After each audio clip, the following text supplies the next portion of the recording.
on this episode of Concrete Reality TV. But to even talk to those type of attorneys, my first down payment was $10,000.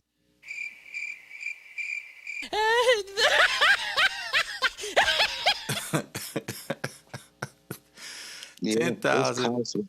Man, it's costly. It's costly.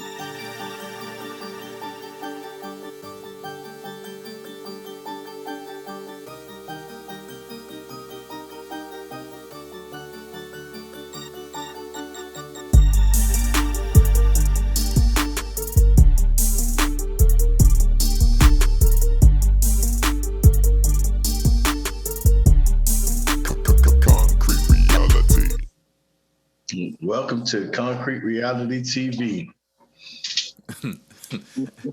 say where everything goes down. Everything goes. Yeah, so we're gonna get it cracking. So we got our friends on the line. These brothers, they got experience in life, got wisdom, got some knowledge, and we just want to kind of dig into their lives and let them, teach us about what's been going on in this system, child support system. Fathers trying to be a part of their children's lives and having to deal with this child support system as well. So we got them on the line so we can have a pretty great dialogue between each other. And I'm gonna let Cutter take over. I would like to welcome you brothers to the program. First of all.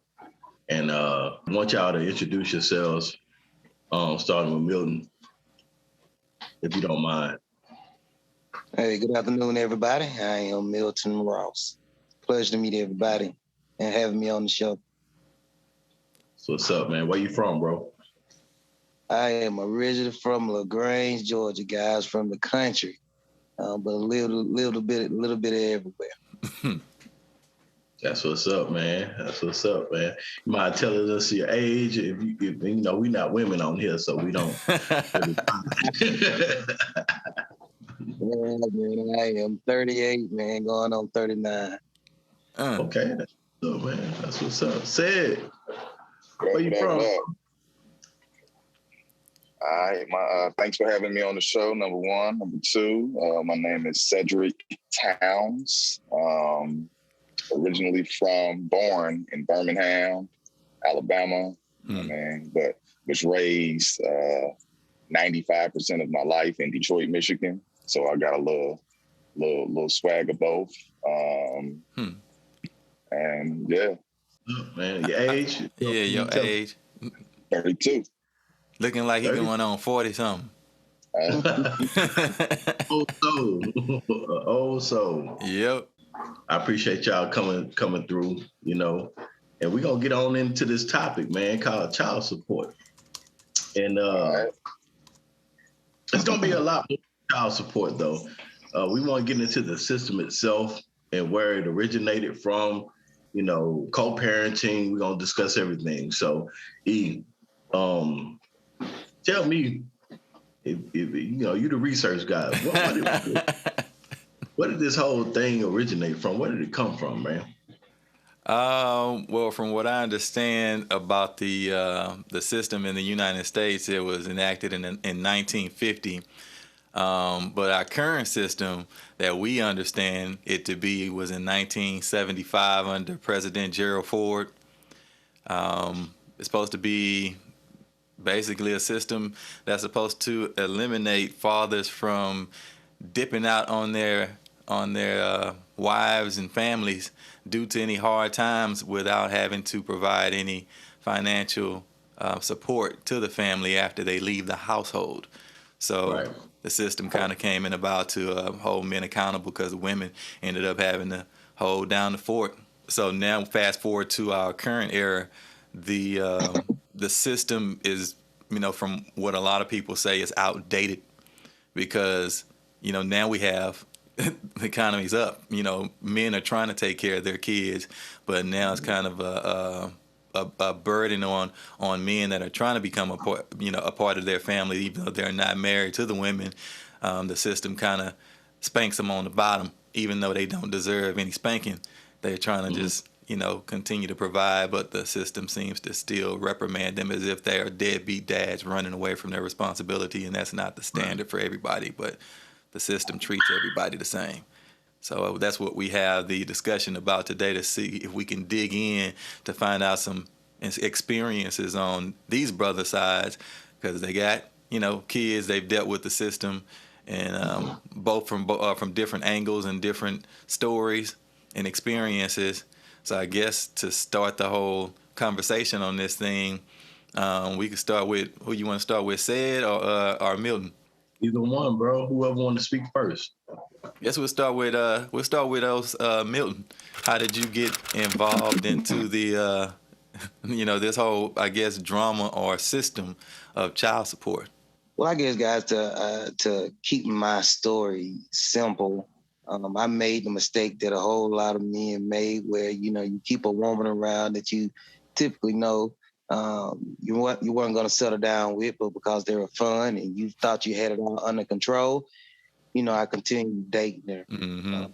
Long story short, I ended up breaking up with the young lady, and she tricked me to. Well, I'm not gonna say she tricked. I still agreed, Mm-hmm. but anyway, I laid down with the wrong woman again, and had a child with her, and that's kind of how I was introduced to the system. And then with her, how many kids did you guys end up having? Because I know the story about your life, but our viewers don't. So we're just going to kind of dig in a little bit to find out at least the basis of your circumstances. So how many kids did you guys have together? We have one son. Okay. So one son. And did you end up marrying her? No, we did not get married, thank God.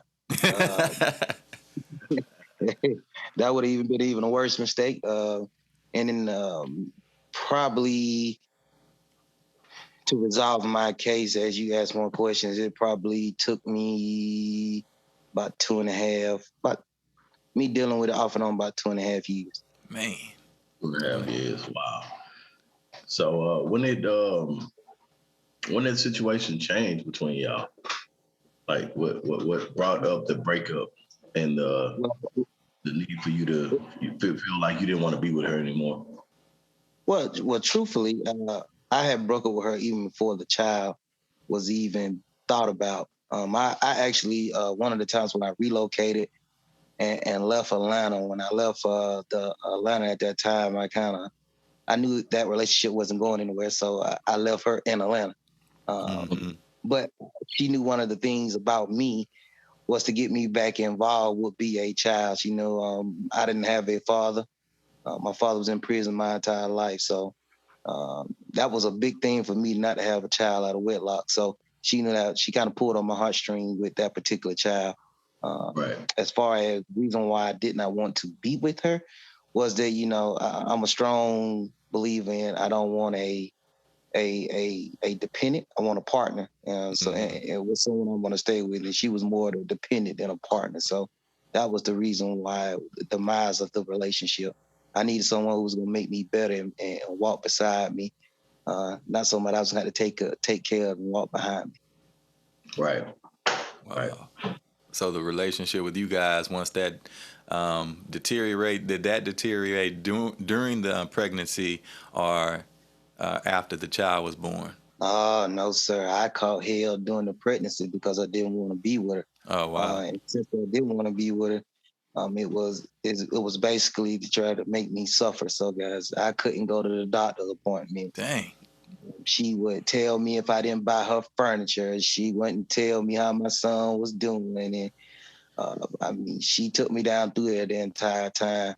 I probably didn't go to I don't think I made it to a doctor appointment till she was probably 6-7 months pregnant. Man. We even had one particular time she even came to Birmingham. She tried to provoke me because she wanted me to lose everything because I didn't want to be with her. So I had to actually call the police on her just so I could stop her from acting crazy and not hurt our child, but also don't let her get me upset to enough to where, I hurt her because you all, You know how that goes. You know how that goes. If the police come out and the woman is touched at all, even if they provoke you, you're going to jail. Yeah, so locking you up. Right. So for my career, I couldn't put myself in that situation. So I try to do the smart thing and de-escalate the issues when I can. If you don't mind me asking, Milton, what actually do Mhm. you do for a living? I'm an HR director. Okay, so you make a pretty good living for yourself.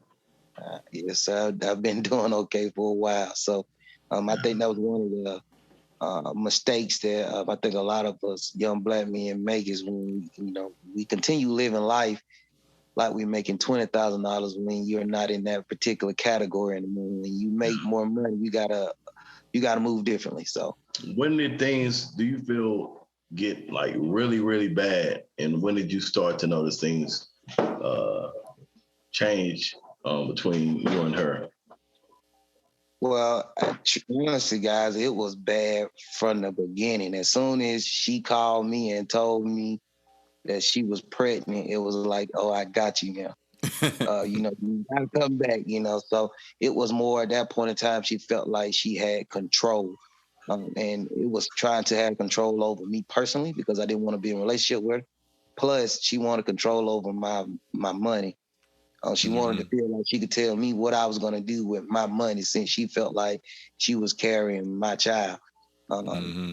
and wanted to control every bit of information. So as far as it going sideways, it was sideways from day From one, the jump. So I just kind of had to just eat it and do some of the things she was asking because, again, as I alluded to you guys, I didn't have a father. So I wanted to know what was going on with my son. So if it was to give her $1,000 for her to be quiet, then that's what I did. I just wanted to know how my child was doing. So it was terrible from day one and even got worse when my son got here. Wow.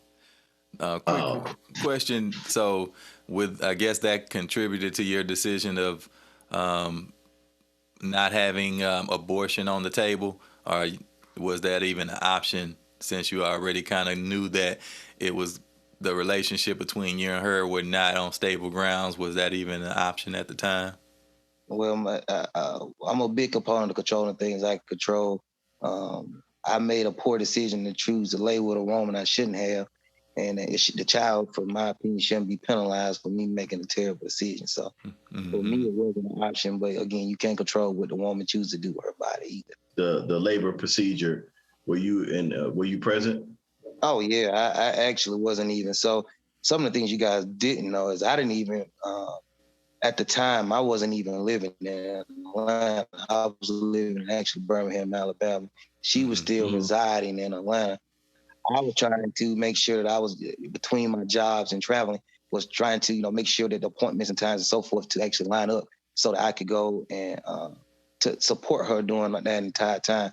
I took 2 weeks off of work and worked from home so I could come to Atlanta to be there. I was in the living room, the whole gamut, supporting her. Matter of fact, she quit work a month early, and from that November, pretty much 15 months on, I was paying uh, car notes, her insurance, her mortgage, everything. You doing more than what a child's father, especially with being that y'all wasn't together. So you just wanted to make sure that she didn't want for anything during the whole time It that she wasn't was 100%, it wasn't 100% wanting her to not want for anything. It was a part of I knew I messed up. Hmm. The second portion of it was that she was struggling to take care of herself, even prior to the child.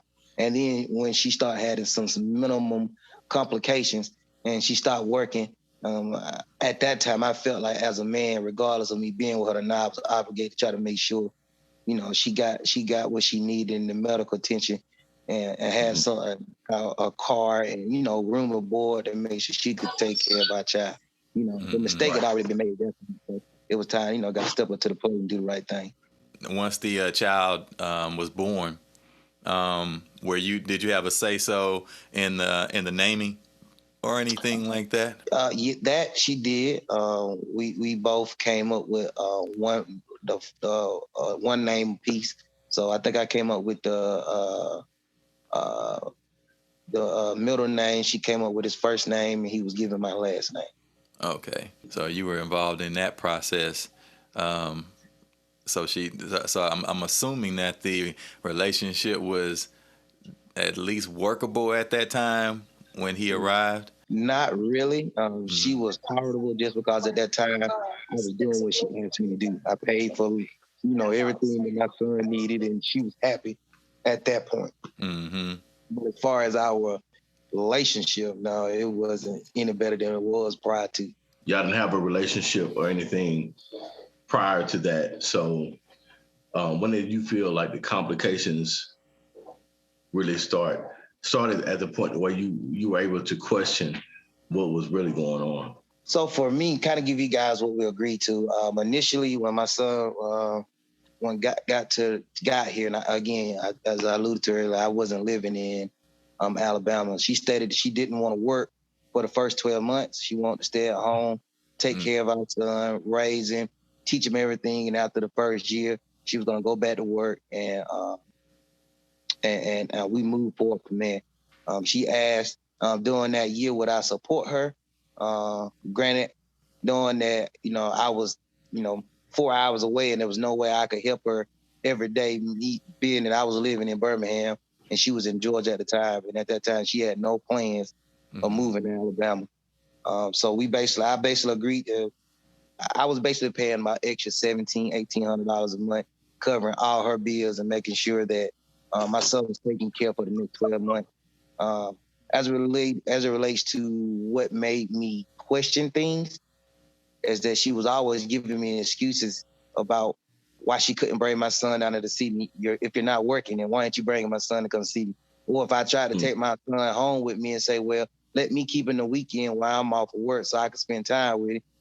The first 4 or 5 months was a fight. No, he can't go do this. Or if she brought him with me, she was breastfeeding. Instead of her going on and pump enough milk so that I could take my son with me, she would give me a half a bottle. What are you going to do with that? So Yeah, that was exactly. all under to try to, to control me. So once we got to that point and I got kind of frustrated with the process, I went to say, look, something has to give. And so I went and consulted with an attorney about 6-7 months into it when my son was here, because I was frustrated. It was just like, this something got to be better. I'm not going to keep spending this amount of money. And the only time I can see my son is for, a day and a half when I'm not working. And then, I'm pretty much not sleeping in it because I'm traveling all day Friday. Then I get there Friday, I see him and they weren't on a sleep pattern. So I'd be up all night, but I didn't care because I wanted to spend some time with my son. And then I would turn around and leave, Monday morning at, 2:00 Eastern Standard Time so I could be back at work at 6 a.m. Central Time. So, it was very limited. But that's what made me go consult with an attorney the first time. So with your relationship, you guys weren't together. This wasn't okay, because I didn't know if you were still trying to make it work in a relationship. No, sir. I only thing I told her is, look, I just want to be co-parent and I want to be a full-time father. So, I want to split his time. So whatever I need to do to get my same amount of time, that's what I wanted to do. I always alluded to her earlier that, hey, you can't be a father only seeing your child, 4 times a month. And so that's kind of what made me go seek assistance. But even once I made that first decision, guys, the information I got from my attorney, man, it made me sick to my stomach. So we're gonna get into that. So basically, you showed her that you were dedicated to being a father. You showed her that you were financially stable. We know these as facts right now. Right. You showed her that you were willing to take care of her, even though y'all weren't together or committed. Correct. But you saw that you were stable enough to say that, hey, even though we're not committed, I'm gonna still make sure that you're not struggling during this time, that you can properly take care of my son, because that's what real fathers do. And I really don't like using that term real too often, but I would say also that's what responsible fathers would do. To make sure that, if this person is not capable of taking care of themselves, especially if they're responsible. They're responsible for impregnating this woman in the first place. So my next question is, what did your lawyer inform you of? Like, what wake up call did you receive that changed the game? Well, fellas, so for me, I had never been, in a situation like that. So the whole process was new to me. So when I went to meet with my attorney, I basically told him, look, I want custody of my son. And, I laid out, look, she can't financially take care of him. I'm pretty much taking care of him. Let her know she doesn't have the support. My family is the one that's supporting him, just yada, yada, yada. And first thing my attorney told me is asked me how old my son was. I told him his age. He said, first of all, he said, is she breastfeed? I said, yeah. He said, do you live in the state of Georgia? No, sir. He said, you're not even going to get overnight visit, less. Oh, wow. Talking about you're going to get custody of your son. It's very, very, very hard to prove that a mother is unfit in the state of Georgia to get custody of your child. He stated even if the lady was, she could possibly been on drugs at that time, and the odds of me getting my son and him being so young was very slim to none. And he basically told me, if I take your money, I will be taking your money because there's the things that you're seeking. The odds of you getting them, but you're not going to get them. Wow. He told me that I need to build a case before I come back to his office to even attempt to try to get my son. Man. That was tough to hear when the man said, basically, I'm like, hey, we both had this child. Well, in the state of Georgia, or just law, period, the law states that if you have the child out of wedlock, the man has no rights to the child. Dang. So you legally, you can't even go. If the mother doesn't even want you to go to the doctor with the child or have his social security number, or say you can see the child at all, by law, if you had that child out of wedlock, you can do none of it. Yeah. That child can't even inherit from you. You're not even the child's father unless basically the mother acknowledges it. Oh, wow. So dang, I guess that's going to lead into that whole legitimacy thing, that process. So we're going to definitely dig into that because, that's part of the child support system as well. You're trying to seek the custody, trying to get primary custody of the child. I went out full first. Wow. I didn't go out the primary, to later on, because I don't think so many of us, when we go through the process, we don't realize that every one of those terms we're mentioning are different. Okay, so primary and full are different. Right. Two totally different things. Yes, okay. sir. Yes, sir. You got joint, you got full, you got primary. Then you got the portion that you're talking about legally, where you're talking about that child can inherit from you, and then you got the physical portion where you share the time. Like it's split up in different ways. So if you never have been in this situation and they start talking these terms to you, you have no clue what they're talking What's about. going on? You were trying to go after full, which means that you would be the main, the actual. I am the parent means that the mother will lose right to the child, which I did not realize that. Oh, okay. So you also got to know what you're asking for. So when you ask for full custody, that means that you are the sole custody provider of the child. It means that the child belongs to you. You make all the calls, period. There's no joint custody. It means that the mother gave up rights or lost rights or vice versa with the fathers when a mother has full custody. Wow. So fathers never want to be in that situation, because if the mother has full custody, you have no rights to the child. Wow. And that's basically, from what you're explaining, is default after the child comes out and you guys are not on contract, in a marriage contract.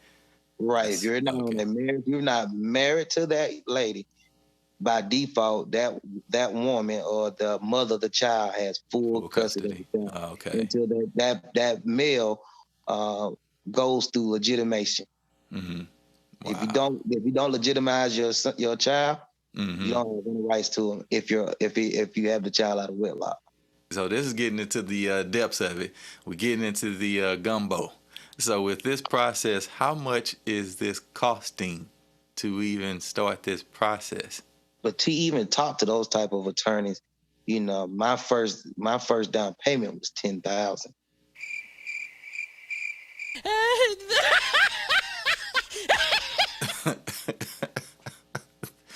Yeah, 10,000. it's costly. It's Man. costly. It's costly. It's very costly if you really serious about trying to get your rights. Because initially, if you're dealing with, it's not as bad if you're not dealing with a difficult woman. But most of the men who have to go through legitimation and custody are dealing with difficult women. And so you're going to spend more and more money every time that attorney has consults you, every time that attorney files a piece of paperwork, every time that attorney talks to you on the phone. They're all billable hours. Every time he licks a stamp or he shows up to court for you, they're billing you hours. Wow. And you have to pay so much money up front, which is called a retainer fee, before they even start and take that type of case. Dang. Okay, so we're going to pause because this is kind of this is kind of the middle ground that I want to get both of you guys to. So, Said, we wanted to start with your story, introduce you and how your story started with this process of being a father and getting into the having to deal with the child support system.